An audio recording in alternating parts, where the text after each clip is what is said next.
Hello and welcome to my backyard. Today I'm going to show you the easiest way I know how to make pulled pork from a pork shoulder. So stay tuned and we'll get with fire management first.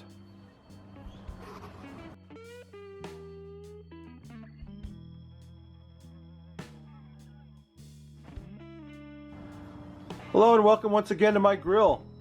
Today we're rocking the minion method of fire management to do our pulled pork. What we're going to do is light off 5 coals in the chimney starter, and we've got this pile of charcoal here. We're going to dump those 5 coals right on top in the middle, and that's going to slowly spread out until it engulfs all those coals. And it's going to take a while to cook because we need about a 7-hour cook for a 7-pound pork shoulder. Anyway, we're going to get this get these fire starters going right here, right now. Fire in the hole. It's just not the same, is it? Get some fire going. We've got 5 briquettes in our chimney. Going to get them started. Once they get started, we'll dump them right on that middle part of that pile of coals. That's the minion method of fire management. So let's get that done and we'll get our meat prepped up. Stay tuned.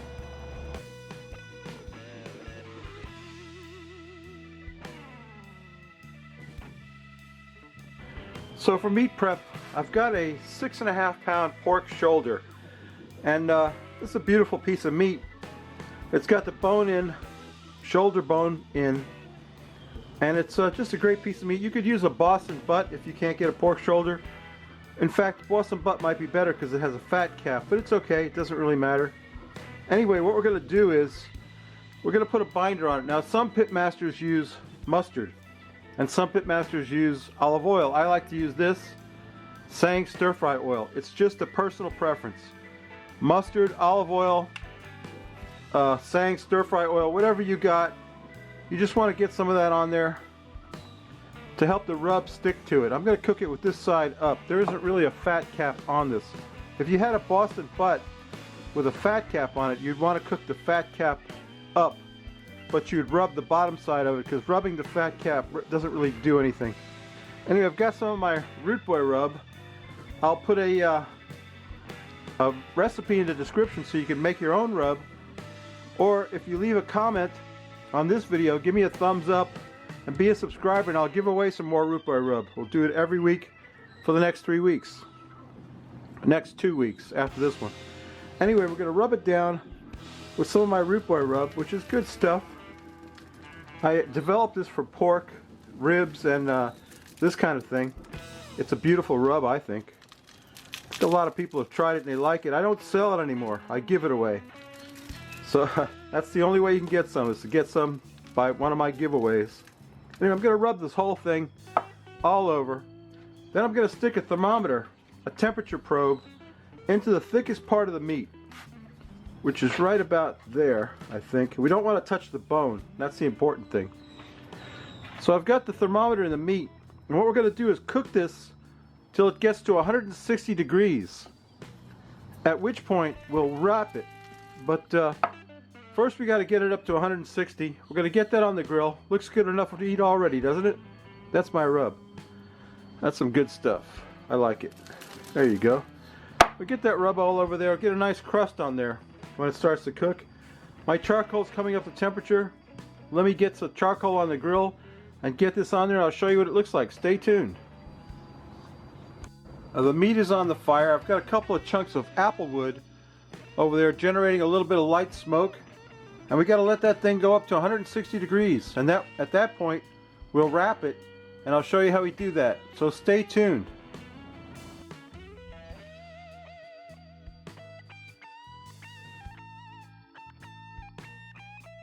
So it took about 2 hours for my pork shoulder to get up to 160 degrees. What we got to do now is, leaving the temperature probe inserted, put it in an aluminum pan, and what I like to do is pour in some beer. Now if you don't like beer, you can use apple juice or apple cider. Just going to wet it down with some beer. Got a beautiful bark on it from that rub. Get some beer in the pan. We need something to make we should save a taste for me, don't you? A little bit more, sorry. A little bit more in there. The rest is for me. Always save some for the pitmaster. That's just a supermarket beer. Independence Harbor. Whatever. Anyway, you just need something that will make steam, because we're going to steam this thing up to a temperature of 210 degrees. We're going to cover it with foil, put it back in the grill, and just leave it. It could take another 6 hours or more to cook it, but that's what you got to do. That's what's got to be done. So I'm going to cover it with foil, and I'll put it back in the grill. And when it gets to the point where it's ready to pull, I'll bring it back and show you what that looks like. It's nowhere near ready, but it does have a beautiful bark on it. And it smells amazing, I gotta tell you. So let's wrap this thing up, get it back on the grill, and get it cooked up the rest of the way. Stay tuned.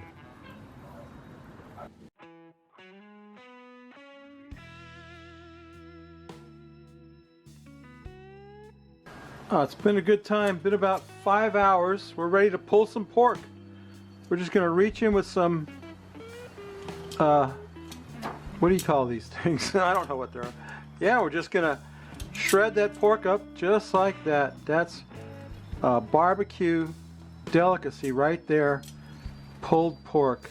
There you go. You just shred that stuff up right into that beer bath. That's beer and fat from the pork is what it is in there. Just want to shred that up. You know, some people have got these bear claw things that they use. I just use this thing to just shred that pork up. And look, you see that? Can you see that smoke ring that I got on there? It's hard to see. It's hard to see, but there's a beautiful, I got a beautiful smoke ring on there. I don't know if you can see it. Anyway, yeah, we'll just reach in, grab up some of that pork, tear that off there, put it in that beer bath. Keep it moist while you fix a sandwich or whatever you're going to do with it. That's what I'm going to do. I'm going to fix a nice pulled pork sandwich. We're going to pull that stuff apart like that. Could use a fork, I guess. That would make it easier. Coming down to the bone. You can see the smoke ring right there on that meat. I guess you can. There you go. There's some of that smoke ring. It's hard to see. But I got a nice smoke ring. The pork is pulling apart the way it's supposed to. Gonna reach in and get some more of it. You can see that smoke ring and you can see that crust. I got a nice crust on there. I wish I could grab a piece with the smoke ring on it, but I'm failing to do that. Anyway, let me get this pulled apart. We're gonna make a sandwich with this, and I'll get a beer, and we'll here's some of that. You can see that smoke ring on there. It's hard to see. Anyway, yeah, let me get this pulled apart, and we'll make a pulled pork sandwich, and we'll have a beer and take a taste. So stay tuned. I got a nice seeded bun. I'm gonna put some barbecue sauce on the bottom of that. This is a Stubbs Sweet Heat barbecue sauce. Sounds good to me. I don't think I've ever had it. I'm gonna put some of that on the bottom of the bun, like that. We'll get some of that pulled pork over here. I finally went in and got some forks to pull it apart with. Let's pile up some of that pork. Boy, that looks good. That looks excellent. Let me tell you what. Let's get a little bit more. You want to put plenty of pork on your sandwich. I want to show you the bone. When the bone comes out clean like that, you know you got it done. Here's the other bone, shoulder bone. I haven't pulled all the meat off it yet. And I got some pickled onions that I made myself to put on there. And a little bit more of that Stubbs barbecue sauce. Oh boy, that's looking good. I almost hate to put the top on that, but there you go. Let me wipe that plate off a little bit so we can take a glamour shot of my pulled pork sandwich. Let me zoom in on that a little bit. Oh, that looks good. Let's get that up where you can see it. Yes, sir. Pulled pork. Only took about 6 hours. Well worth it. Let me tell you what. Let me get a beer and we'll take a taste of this. All right, there's the Frosty Root Boy mug, and here's today's beer. This is from Penn Brewery, an IPA, India Pale Ale since 1986. I got this from my buddy Ken. Ken over at Heavy Metal Barbecue sent me 3 beers. We're going to be featuring them in the next 3 videos. This is the first one, Penn Brewing IPA. Ken doesn't like IPAs. He drinks Butt Wiper and Natty Light and crap like that. So whatever. Ken, send me all your IPAs that you don't want. Just send them right here. We'll pour this out. You know, I'll drink an IPA any day of the week. Let's pour this puppy out. I know it's going to be good. Oh yeah, Penn Brewery. Must be, you know, he lives up there in Pennsylvania, wherever it's at. Penn Brewery. Penn, bottled and brewed by Penn Brewery. What's the ABV on that? 7%. Not too shabby. Let's take a sniff of that, Rob. What do you think? Looks good to me. Smells great. Smells of hops and barley, like beer should. Let's take a taste, Rob. Thank you, Ken. Thank you for the beer, buddy. You're excellent. You're an excellent dude. Let me tell you what.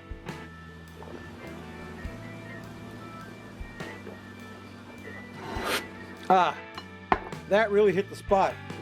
But look at my pulled pork sandwich. Tell me you don't want to take a bite of that. Mmm. Mmm.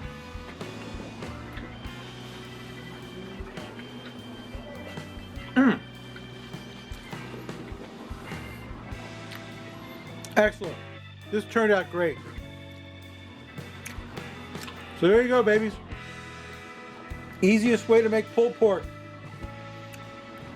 Anybody can do it. All you need is a pork shoulder and about 6 hours of time. The waiting is the hardest part. Anyway, thanks for watching. Please give me a thumbs up, be a subscriber, and leave a comment on this video. I'll give away some of my rub. And come back next week for part 3 of the Easy Barbecue series that I'm doing. There's only going to be 4 parts, and I'm probably going to give away some rub in every part. So come back next week. In the meantime, go up and see Ken at Heavy Metal Barbecue. He sent me this beer. He's an awesome guy. He's a great cook. Go check him out in the iCard. Come back next week. We may not cook anything good, but we will drink a beer. Hey, bye.